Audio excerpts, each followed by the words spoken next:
has moved on, but when I think of Disney, I think of the 70s, the 80s, and the 90s. Those days come rushing back to me.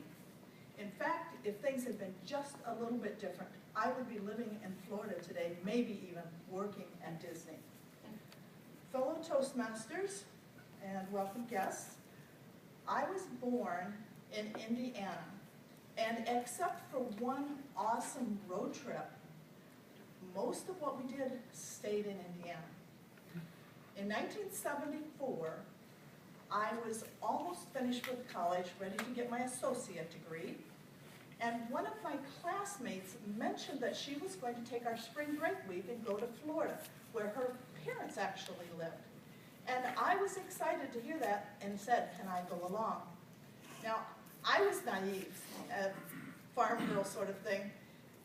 I didn't really know what spring break was. That's okay. I didn't have to worry about that on that particular trip. I did go to Orlando or outside of Orlando and hung with my friend and enjoyed the weather. I'm not sure that we actually made it to Disney that trip. I'm trying to remember, but I'm not sure.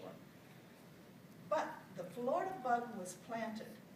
And when I graduated from school in just a few short months, I took my degree and loaded up my car and headed for Orlando.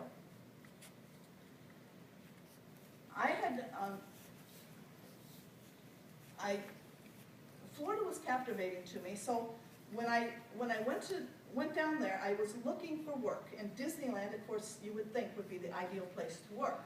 So I made my application, got a job at Disney World, and started working, found a place to live in Northwest Orlando, which was outside of the park, and we could drive kind of back through the orange groves and get to the area where the offices were. It was on the north side of the actual park, and it was an office complex like any other. But every day at lunchtime or whenever we had a break, or we could get on a little shuttle bus and actually go into the park. So many days we went into the park, we went through the tunnel system that you've probably all heard about. We went up to get food, we went up to do some shopping, back out to our afternoon work. By the time I had lived in Orlando that summer, I realized that it probably wasn't, the job probably wasn't the right job for me, and I really should finish my bachelor's degree. So I returned to Indiana to finish school. But before I left, my friends gave me a going away party, and I still have this beautiful glass on my mantle wherever I live to remind me of my wonderful days at Disney. And we got on the monorail that day. My friends took me out to Polynesian Hotel, and we had lunch, and we had a great farewell. Now, I was going to tell you a little bit more about the job that I actually had down here, because this is the Disney story. Everybody goes in, you're looking for a lot of fun. I actually worked for the guy who was looking for things that weren't so fun. My boss was an attorney, and he would read all of the reports that came through the park about the problems. So letters from people that were complaining and such. You would not believe how many people have pinched their fingers in the monorail when they were at the park, and they've all sent letters to the attorneys.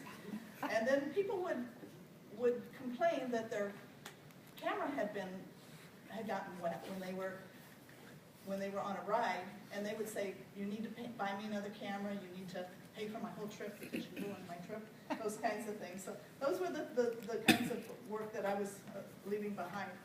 When I was actually working at Disney, they were building Space Mountain. If you are familiar with it, it's kind of like in the old part of the park, but then it was just being newly constructed. And also, Epcot was only a rumor. So I'm going to pass around a couple of things. This is actually in 1973, I think, dated, a Disney book, and Epcot is 1982. These are a couple books. It's hard to imagine going back that far in time. So I returned to Indiana, got my bachelor's degree, and for the next 5 or 6 years, my sister and I made Florida our vacation destination. We would stop in St. Augustine. We really liked that town. Hit Daytona Beach, of course, and then on to Orlando for a dose of Disney. my life moved on. In 1980, my sister Karen actually moved to Orlando, so now I have a place to stay, and they've made their lives there ever since. And then in 1987, my mother moved down there, so all the more reason for me to go to Florida and see Disney World.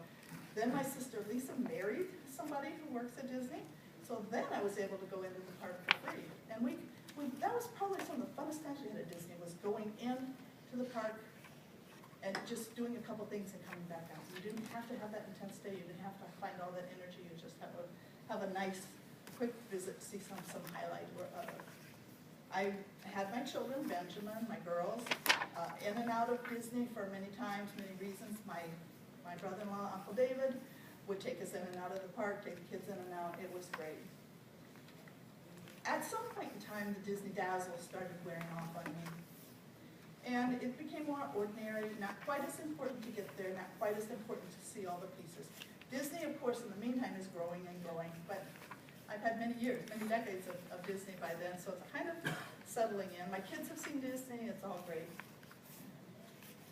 But it's only been in the last few years, it was actually 3 years ago, when the Disney magic came back into my life. And I'm asking myself a little bit, what is it that's magical about Disney anyway? When you're an adult, there's a certain fascination with the perfection of it, the storytelling, the details. There's lots of little things hidden at Disney that you can appreciate if you see them. And then for children, it's a totally different experience. I had gone through that with my children who are now adults.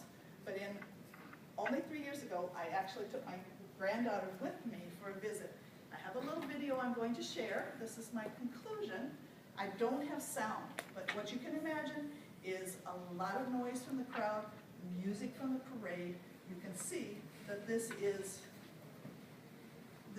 parents and adults videotaping, kind of shaky, but all the same capturing some portion of the magic of Disney. You can see my granddaughter waving, pointing, naming her favorite characters. So I have come back to the magic of Disney, and I hope I never lose it again.